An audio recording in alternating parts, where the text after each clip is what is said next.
Good evening all, and welcome. Tonight's stories are very dark. You could even say they're horrifying and disturbing. So if that's something that you might not be interested in, feel free to check out a different video instead. I don't judge. But with that being said, we are trying to hit 1,000 comments in this video. That would be amazing.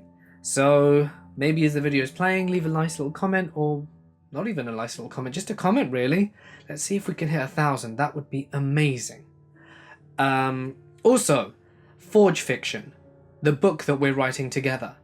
There are currently 4 chapter 3s that have been submitted, and it would mean a lot if maybe after the video, maybe now if you don't think you can stomach it, you go and check out the possible chapters and vote, because the voting is now open and you've got about a day and a half to get in there and let people know which one you liked. That would be awesome. Oh, and you know what? I'm going to say it now as well. We've got a Discord server. Why not join the fun there too? But anyway, for now guys, it's time for you all to get very uncomfortable and let the darkness take control. My grandfather raised me because my father was ill all the time and my mother took care of him. Fast forward to high school, and I have next to no relationship with my mother. It is after school, and my sister and I are sitting with friends while my mum keeps calling me, and I keep ignoring her. After an hour, I answer, and I find out my grandmother came home and couldn't find my grandfather, and my mother couldn't go check on them. I don't recall why. My sister and I left immediately and were speeding down towards their house while we made a game plan. My grandmother is almost deaf and not very mobile after a day of shopping, so I decide to head to the garage where my grandfather may have been working, and she wouldn't have been able to see or hear him, and go to check. My sister decided to go out back and check the garden with my grandmother, as she could not climb very high. Finally, we reached the house and split. I go out into the garage and saw a bunch of boxes lying on the floor, and saw feet coming out from under them, and I froze. But I didn't make the connection that he was under the boxes. I could see his legs, and they were a sickly colour. My sister was heading towards me, telling me about how she didn't see him. She asks if I found him, and I had forgotten the words, and she just screamed out, "Oh God." She ran to grab the phone and dialed 911. That snapped me back into reality, and I moved into EMT mode, as I had been training underage. Anyway, I removed the boxes and couldn't get a pulse. His body was freezing, but I'd started CPR. He had to live through this. My sister was explaining to the dispatcher what was happening, and I kept up with CPR. Turns out, he had a massive coronary and had taken the boxes with him as he fell to the floor. He had been there an hour, this same amount of time I had been ignoring my mother. I tried so hard, and I couldn't do anything. Once I heard the sirens, I bolted. The problem was my sister was so hysterical on the phone. They had no idea what had happened, and with me running, it looked like I had done something. The firefighters caught me and held me as I was thrashing to get away. They took statements and left a few hours later. I got my EMT license, but I wish I hadn't. I was just an idiot kid who could have saved the life of the man who raised me. Don't ignore your family. Answer your phones, people. I've had a few creepy experiences. Number 1. We did have one call when we picked up a patient who claimed they were being tracked by the US government. Of course, nursing staff and everyone involved assume that it's just some kind of delusion, run-of-the-mill psych patient case. He spent time talking about documents that he previously had access to, and how the government didn't want him to release the information to anyone. He yelled and screamed as we put him on the cot about being sane, and that we were being brainwashed. As we loaded our patient into the rig, he says we'll be followed to the next facility. Jokingly, my partner asks him what's gonna follow us, and he replied with a black Lincoln Town car. As we leave, almost immediately, there was a black town car behind us, which stayed behind us for roughly 15 minutes transport and only disappeared as we got a few blocks from the new facility. We dropped off the patient, and all he had was a smug "I told you so" look on his face. 2. Another call we had, which I would consider the creepiest patient experience I've ever had, involved a pediatric patient who refused to lay on the stretcher on their back and instead wanted the back of the cot up and to lay face down. Stared me in the face while I was sitting in the jump seat the entire time with a very ominous smile. Back at probably a 70-degree angle. Transport time was almost an hour and a half. The first time I ever had someone dancing naked and bloody on the top of a police car during a psychotic breakdown was an eye-opening experience for a rookie. That guy got his blood all over me and ruined my new jacket. He kept staring at me maniacally, constantly repeating random numbers and saying, "I am Satan," over and over again. It's kind of weird how quick that sort of stuff becomes routine. I had another psych patient early in my career that sticks with me for the gross factor. She was an Asian lady in her 60s, but swore that she was a 15-year-old girl. She would keep saying the most morbid and grotesque things over and over.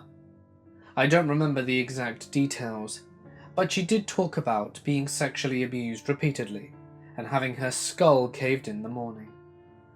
She then started going on about how she's been bleeding every single day for the last 3 years, and I asked her if she was currently bleeding, because a hemorrhage in the vagina is a legitimate medical complaint, and who knows, she very well could have been sexually assaulted. At that point, she removed a bloody maxi pad and threw it at me, smacking it square in my chest. My partner erupted in laughter and said, "Dude, that is the most disgusting thing I've ever seen." On Halloween about 4 years ago, I was working a shift with a good buddy of mine, and we got a run for an unknown medical. We were a couple of cocky mid-20-something. On the way up the elevator, we got caught up in an argument over A's versus Giants Bay Area baseball. We almost blew off the security guard when he was opening the door at some random apartment. "Oh, she's definitely dead," the guard said.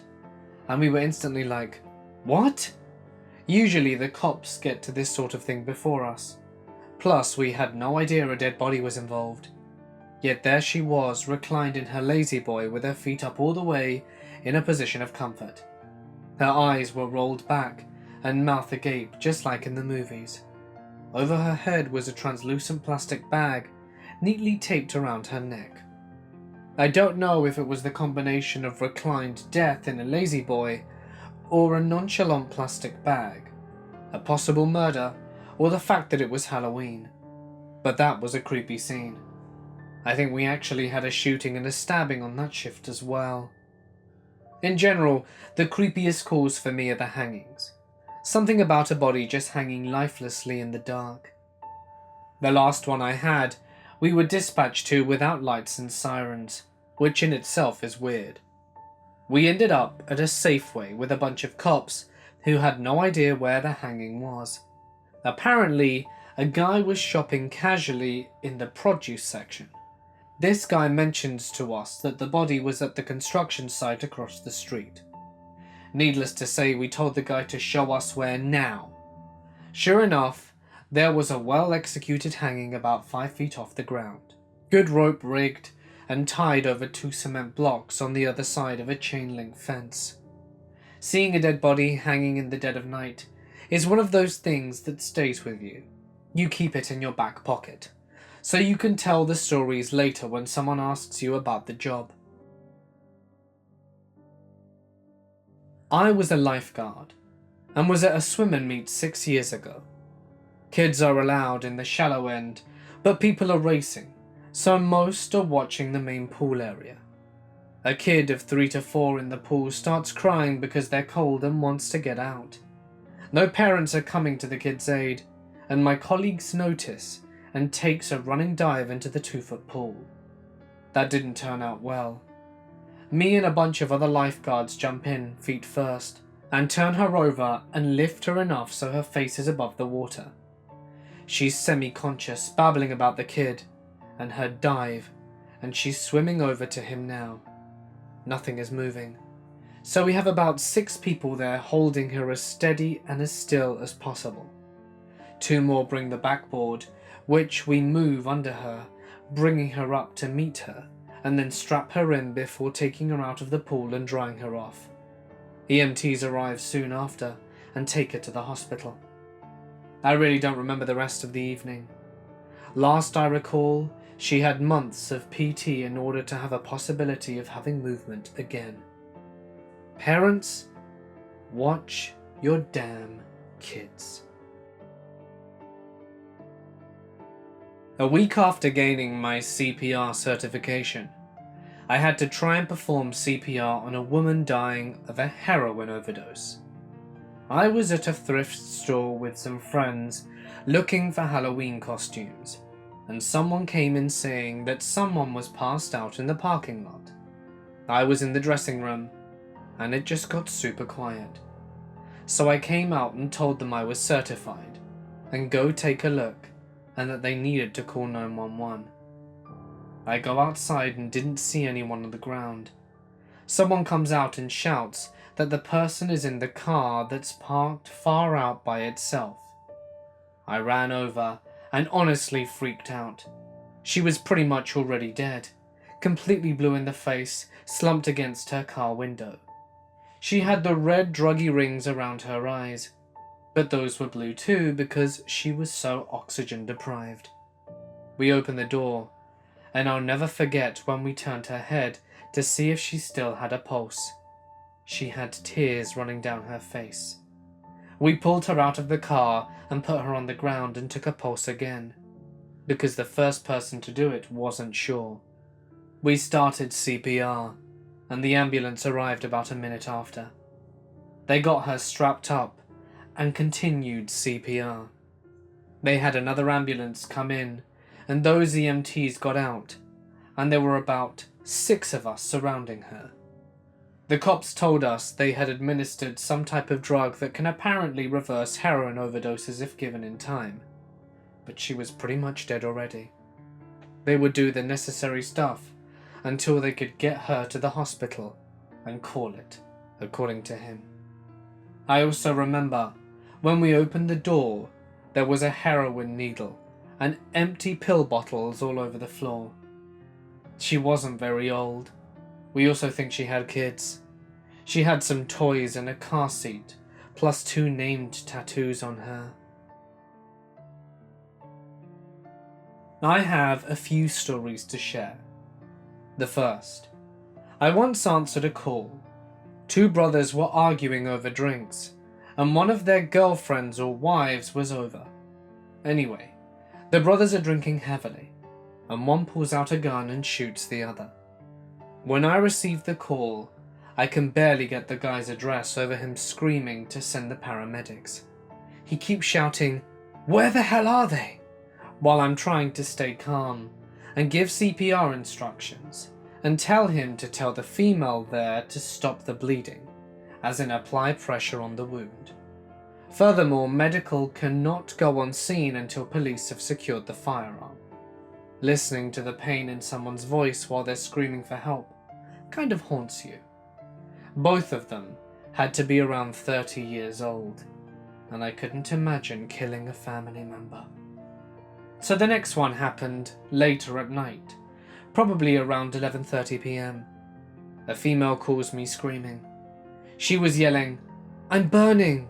So I told her to stop, drop and roll, and once the flames were out, to turn on the hose and put cool water on until the paramedics got there. Once she was a little calmer, I was able to learn more about what happened. She'd been drinking with her boyfriend and he got depressed and decided tonight was the night he was going to commit suicide and kill his girlfriend. So in his intoxicated state, he found a gas can and started dumping it on himself and his girlfriend, lit them both on fire, and it also managed to catch the house, fence and yard on fire too. Both of them survived. He got the worst of the burns. The house and fence had minimal damage. The final story. This one was probably one of the hardest calls I've ever taken. The phone rings and there's a little girl of 8 to 10. She's screaming and crying, "Daddy's dead." I can't calm her down at all. She keeps crying on the line, and in the background I can also hear 2 other small girls crying. I was watching our call logs, and more calls are coming in. The same ones. They're all about the gunshots fired. What had happened is that 3 guys had decided to break into a house and thought it was empty, so they rang the doorbell to make sure. The dad startled them and they shot him. So the mother runs out to see what happened, and she got shot as well. The guys took off, leaving the 3 girls aged 18 to 12 to call 911. We're not allowed to disconnect a phone call until police or EMS arrive on scene, so my heart was breaking for a small family that had lost both parents in one sad accident. I listened to the girl for 6 minutes and 37 seconds before police arrived on scene. The good news is, the mother lived. Why not even make it 4 stories? So the last one is a bit hard to keep straight. Okay, so an older lady calls us, and she says she hit a trash bag on a dark stretch of highway and she thinks there's blood on her car. So we send a police officer out there. They pop her hood and it looks like a slaughterhouse. Brain matter, human hair, gross. At first everyone thought it was a deer, but looking closer at the hair and a piece of scalp, it was determined human. So we start calling other agencies to see if anyone had some vicious car accident. Finally we get the rest of the story. A female was coming home from work late at night at 3 AM or so, and wasn't wearing a seatbelt, and was eating a yogurt with a spoon. It was a very dark stretch of freeway, and for some reason she swerved and overcorrected and flew out of her windshield and landed in the road. She was still alive at this point. A guy pulled over and called 911. He didn't speak English, so the info was coming in really slow. Then our elderly lady speeds by and doesn't see the man or poor lady lying on the road. You can put the rest together. I can't imagine what this old lady thought when the police told her she might have killed someone without knowing it. Yeah, we deal with some messed up stuff. I was a student at the time, third manning with my team leader and a medic. We got called to an overdose and went flying over there on the blues. We arrive at the house and find a man and a woman in frosty silence. On questioning it, it turns out the dude called the ambulance because she said she would overdose during an argument. Things get a little heated, and we ask the guy to leave for a few minutes while we chat to the lady. There's a whole uncomfortable backstory to this lady, which was irrelevant for this story, but suffice to say, she was a nice woman with some problems, who was just trying to do right by her kids. We double checked with her when we had some privacy that there hadn't been any violence, and she said that there hadn't been that day or before. The creepy part was when the dude came back in. I was kind of redundant here. My team leader was talking to them about the situation, the medic was making notes, all about the meds the lady has, and I wasn't doing anything productive. They didn't need the 3 of us there, so I was just watching that creepy guy. There were some small things that just put me on edge. He was saying he'd keep hold of her meds so she wouldn't OD. It didn't seem like it was simply caring. He made a big deal of, well, we've had all this fuss now, and these fine people could be out saving lives, when he was the one who called the ambulance. His entire demeanour seemed to be trying to convey affection and caring, and at one point he tried to put his arm around her and she didn't react. He moved in closer and she still didn't react. He moved closer still. She was outright ignoring him now. He kind of squeezed her, only a little. In another situation it might have been fine, but it just seemed so out of place. He just did a little grrr noise when he did it. Straight afterwards he looked me right in the eyes and then moved away to light a cigarette. I consider myself well adjusted. So far I've been able to deal with the creepy hallucinations of the mentally ill, the gore, the dealing with death, but something about that moment of eye contact shook me to my core. There was never enough to act on, not enough to report to social services or the police or anything like that. But I still think about her every now and again, and I hope she's doing okay. Due to mental stress, after taking a call from a really bad wreck. Apparently, after the call from witnesses, he was the first one on scene, which was an upside-down and badly crumpled vehicle from a highway collision. He wouldn't give much details about the driver's condition, but assured me upon seeing them he knew that they were gone. He looked through the bent metal of the car, and in the back seat saw a baby still strapped into the car seat hanging upside down. He rushed to the side of the car and tried to reach through the broken frame of the door in order to undo the harness and collect the still breathing child. He said it started crying as this fumbling woke him up. The way the car was bent though, he couldn't reach his arm far enough to actually undo the harness. So he radioed someone for the jaws of life to come and pry the doors apart. By this point the baby's head was turning purple from all the blood rushing to it, and she had stopped crying and was just gazing around. So he strained as far as he could and just tried to lift the baby's head up with a little pain in his palm, all he could reach. He said he was yelling on the radio, telling them to get here ASAP and praying for the kid. There's no way he can get this harness himself. While he's holding the head up as best he can, he was paying attention to the breathing of the child, making sure that she still was. The poor girl ended up dying in his hand just a minute or so before the patrolmen arrived and were able to get the metal apart. Really messed with his mind, that one. I was on the scene of a murder and a car accident. The murder was by far the worst. I was in high school and had skipped maths class and was hanging out with some friends outside when we heard an altercation break out across the field. I turned just in time to see a guy get stabbed to death by his former son-in-law. The total number of stab wounds was 17. He bled out quickly, but it was agonizing. Hearing him scream, then kind of just accept the fact, most likely from shock, then to unconscious. I couldn't perform CPR when he passed out due to the cut artery. I just had to stand over him and watch him die. That one stuck with me for a long time, and I used to have recurring nightmares because of it. The second incident, the car accident. The guy tried to cross a busy intersection on a red, and a car went through the light. I had just stopped in to tab out a pack of smokes and shoot the ship for a second. Wasn't the first responder that time though.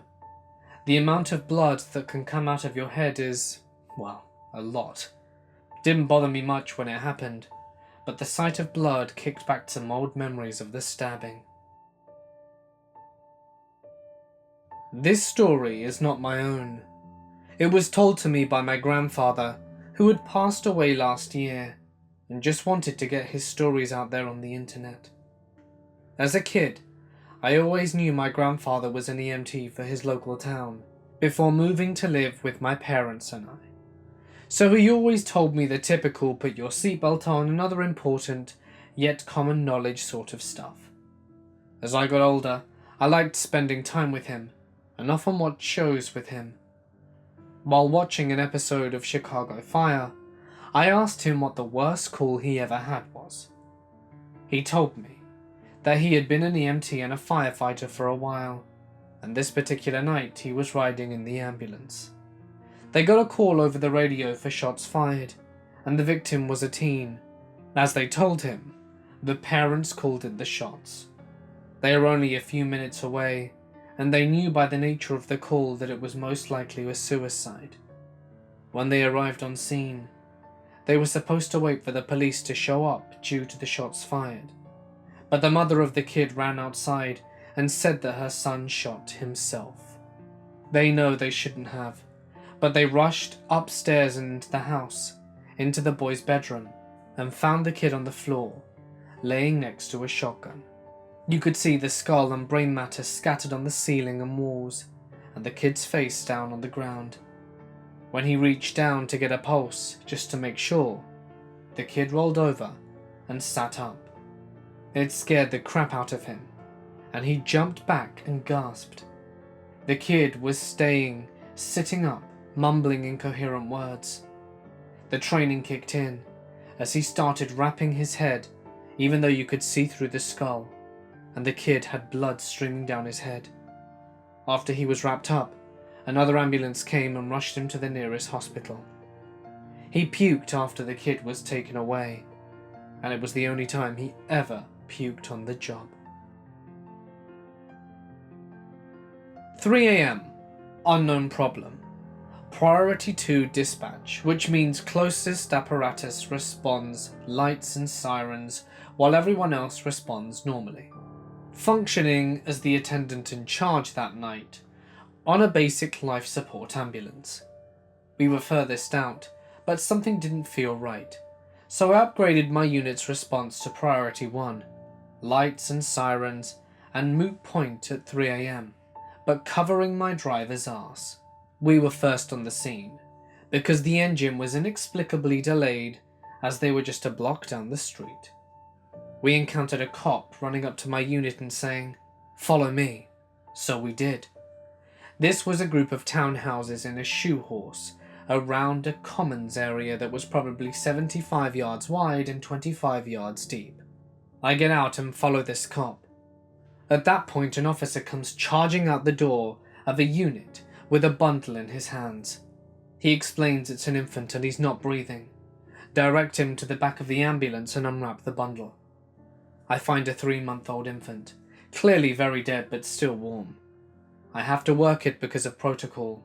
I call for my third to bag him while I start compressions.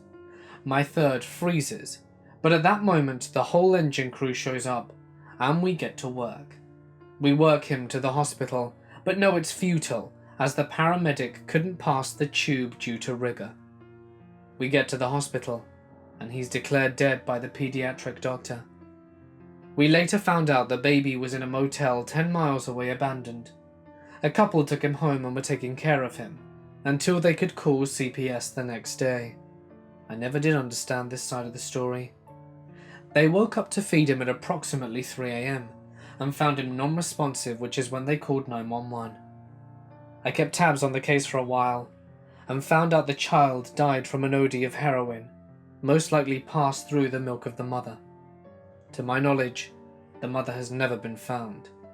That call sits heavily with me to this day, and it was 7 years ago. I still have flashbacks when performing infant CPR. Everything gets dark, and I'm back in the box, reliving that night. My sister used to volunteer for the British Red Cross.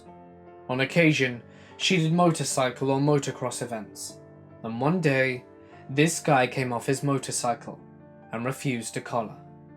He seemed like a nice guy, and my sister was annoyed that she had to respect his wishes, despite how dangerous the choice was. But they at least requested that he keep his helmet on to keep his neck in place.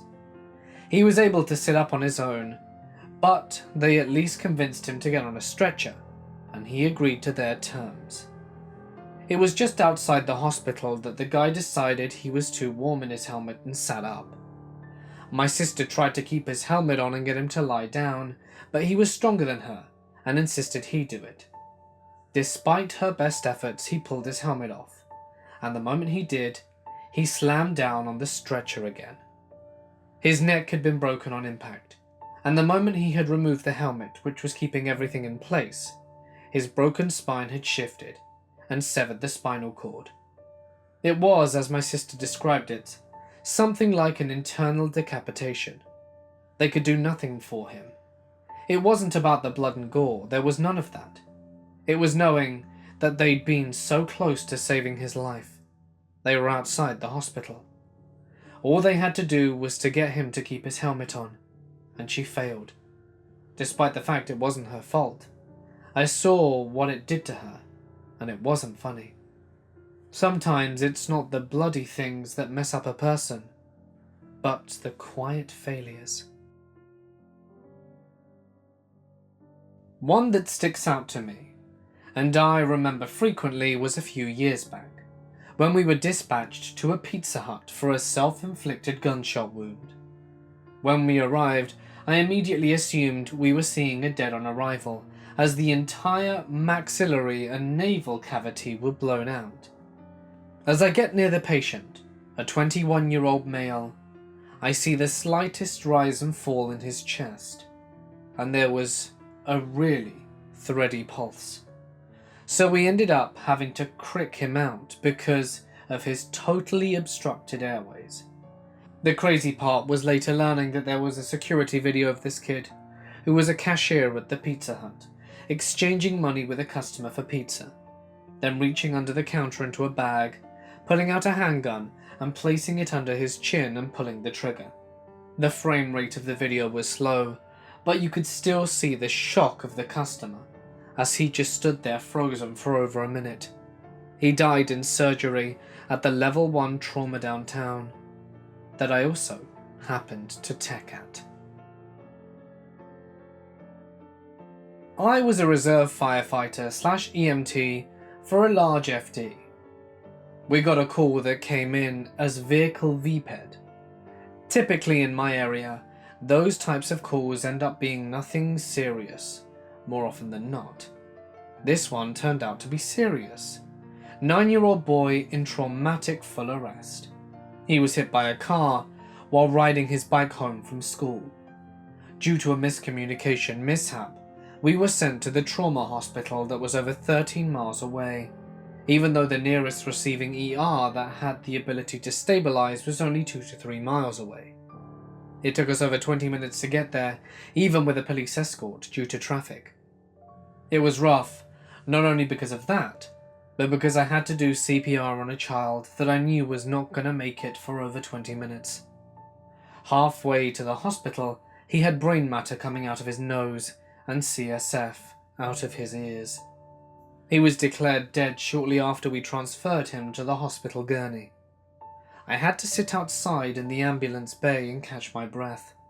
While sitting out there, I saw the parents of the boy getting dropped off by the police department and rush inside, only to find out their child was dead. I couldn't help but feel a sense of guilt, that maybe there was some way, somehow, something more I could have done to save their child's life. This call messed me up for a while. Anyway, I saw a child on a bike thereafter, and it gave me flashbacks of this 9-year-old boy lying lifeless on a street.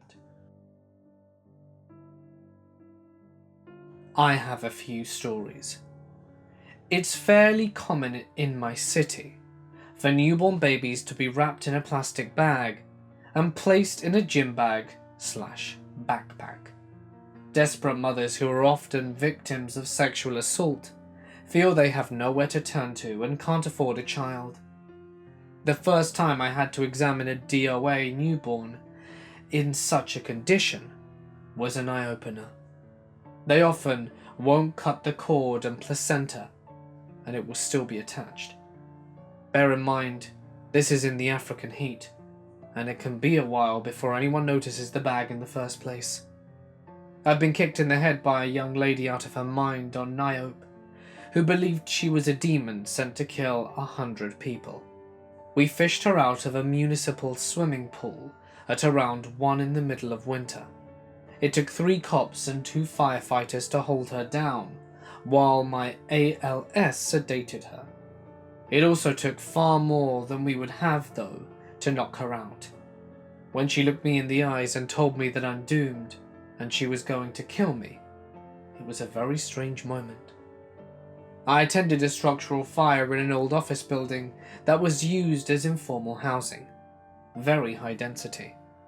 At first we thought we only had 1 body, but we realized while doing the declaration that what we thought was the body's humerus was actually all that was left of a baby. The fire had been so intense that the skull had fused with the concrete floor and had been crushed by debris. Looked almost like a sooty, black, slightly 3D image of a small screaming monkey. That's an image and smell that took months to get out of my head. It still pops back into my head if someone's cooking pork. I had a call around 9 just after I came on duty of an elderly male with a possible high fever. Not a whole lot of info, as the caller was his elderly wife, who according to the dispatcher was hard to understand. Anyway, we head out and get there 7 minutes or so later. As we go in, the wife is sitting in the kitchen table, just inside the door, so we ask her what's going on. She answers that he's been complaining he's too hot all morning. We go into the next room, which is dark due to the curtains covering the windows, but there's enough light to see a dead man sitting in the chair. Mind you, he was not recently dead. I'm talking about blackened face, rots, and rat bites around the mouth. Wasn't complaining this morning type of dead. I set down my equipment, and my partner goes to turn on the light next to his chair so we can verify the obvious. As she goes to reach for the light, the dead man groans and reaches for her hand. After collectively shitting our pants, we jump into action, and come to find out he was on oxygen and a smoker. He was complaining about being hot because he was literally burning up. What looked like signs of death on his face were scorch marks of melted plastic. And to answer the obvious question, I don't know. He was still alive when we got him to the hospital, and I never asked what happened to him. I've seen a lot of stuff. There was a lady with open sores, full of maggots. A guy on PCP jump out of this story apartment building holding a 2-year-old kid. A woman poured gasoline on herself and burned to death. A guy getting decapitated in a Jeep wreck, going the wrong way on the interstate. A crapload of shooting deaths. A 9-person shooting. A guy throwing a 1-year-old. Might be the creepiest though. We didn't know what happened when we showed up. We started doing CPR, and the 1-year-old had an identical twin in the room watching us. That was pretty messed up. I saw a guy jump out of a 9-story window. He didn't bounce. Burned up people and dead kids are always my least favorite. One day, my dad was pulling a priority medical response. Basically, you get a department vehicle with medical supplies and go straight to the scene from your house. Shift. From our volunteer department. These junkie parents were smoking crack on their front lawn with their toddler by them, and decided they should get in the car and leave. At the same time, the kid rode behind the car on her bike and got run over. My dad hasn't really talked about it that much to me, but from what he's told me, is that she died in his arms. He's never looked at me in the same way since that day. I worked in the coroner's office for a while. I went to a car accident, family of 5 crash. Nobody was wearing their seatbelt. Newborn baby was dead. 7-year-old was dead. 9-year-old was dead. Mum was dead, and Dad survived, but he was drunk. He went 60 miles an hour downhill in a 35 and went headfirst into a tree. The floor of the car was a couple of inches deep in blood. The second one was a couple of teen brothers who were dealing meth for the Chinese and were caught stealing. Both hung from the same tree, rolling on a pristine forest on a beautiful day. To see a couple of decomposing bodies swinging was surreal. I am a firefighter. This is the story of how I responded to a call involving the Antichrist. I was just getting off work when a call goes out across dispatch, saying there was a possible overdose and that we needed to respond. When we get to the scene, I note nothing out of the ordinary, until we enter the home. After asking where the patient is, we're escorted to a back room, where a man exiting is rebuttoning his pants. We enter the room to a sheriff's deputy detaining a petite naked woman who had attempted to jump out of a window and had shat herself. She had flung both blood and shit everywhere. She tells her mother, the owner of the home that's been very helpful, that she has a parasite inside her and that she doesn't blame her mother for letting her father sexually assault both of them. The paramedics then enter the scene and attempt to administer sedatives via IV to calm this woman down, who claimed the only drug she's on is Prozac and a little weed. The most memorable moment came next. In the moment that the deputy released her hand to the paramedics to administer the IV, the patient then slides her entire hand into her rectum. She then begins to spasm violently and tells us if we don't stop being racist, she'll smite us because she is the Antichrist. It all ended when I was given a second pair of handcuffs to bind her ankles. I was in the metaphorical blast zone of the Antichrist's ass, and therefore terrified for my life.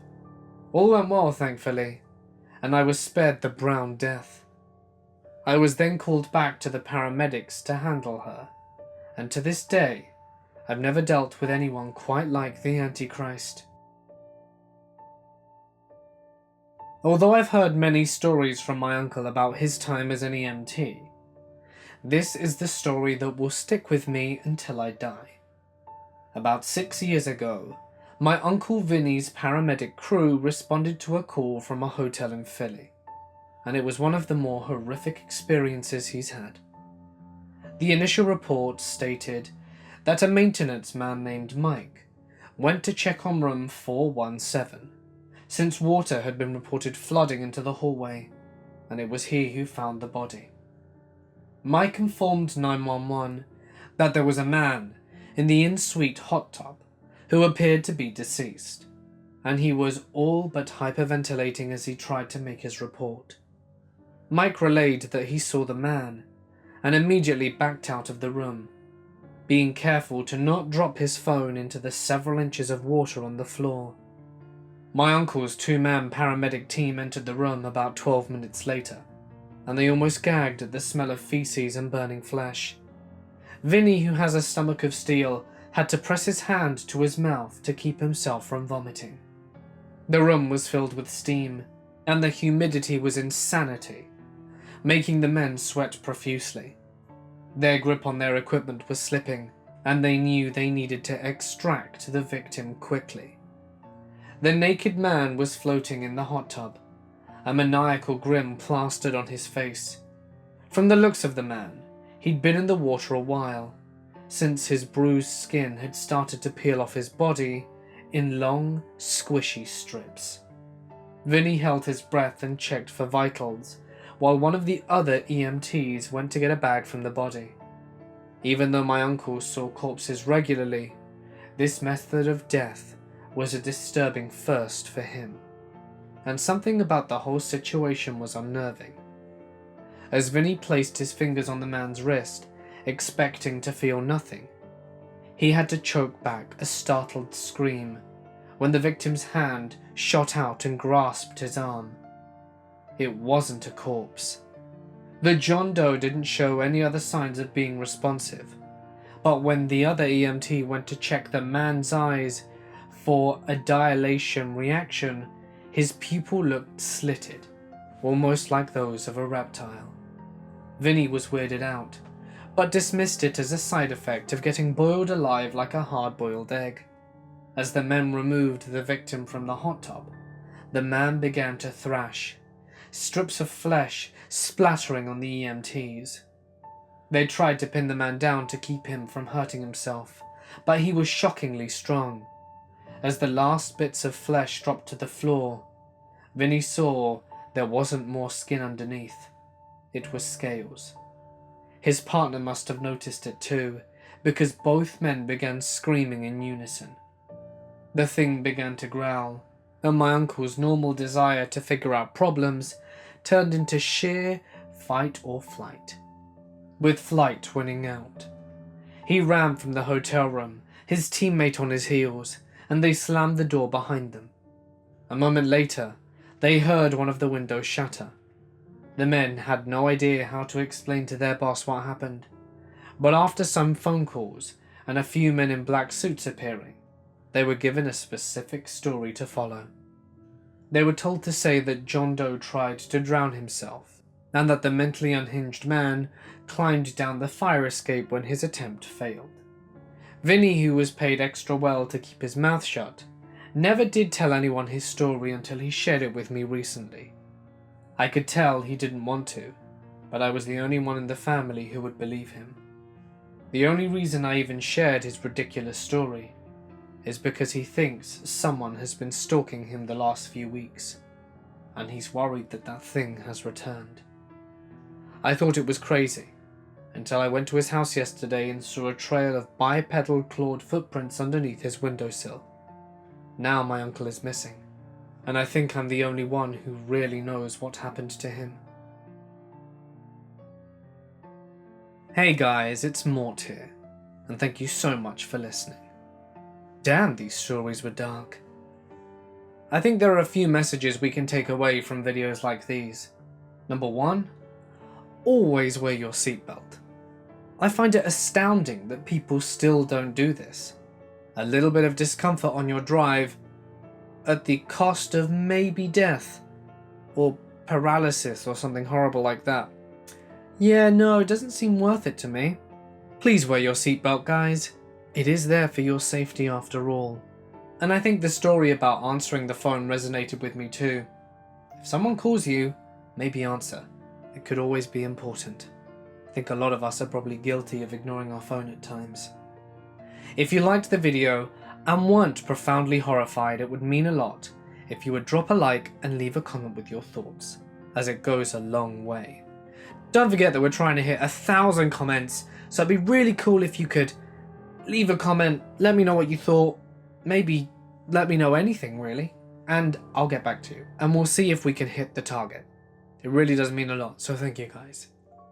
If you're new here, subscribe, press the bell icon for your nightly spooks. It's not always as bad as this, I promise. If you've got a story that you wish to share, you can send it to my email or post it to my Reddit. Just be generous with your descriptions, punctuations, and paragraphing. But anyway, for now guys, I'm going to sign off. Stay awesome, wear your seatbelt, and I'll see you in the next one.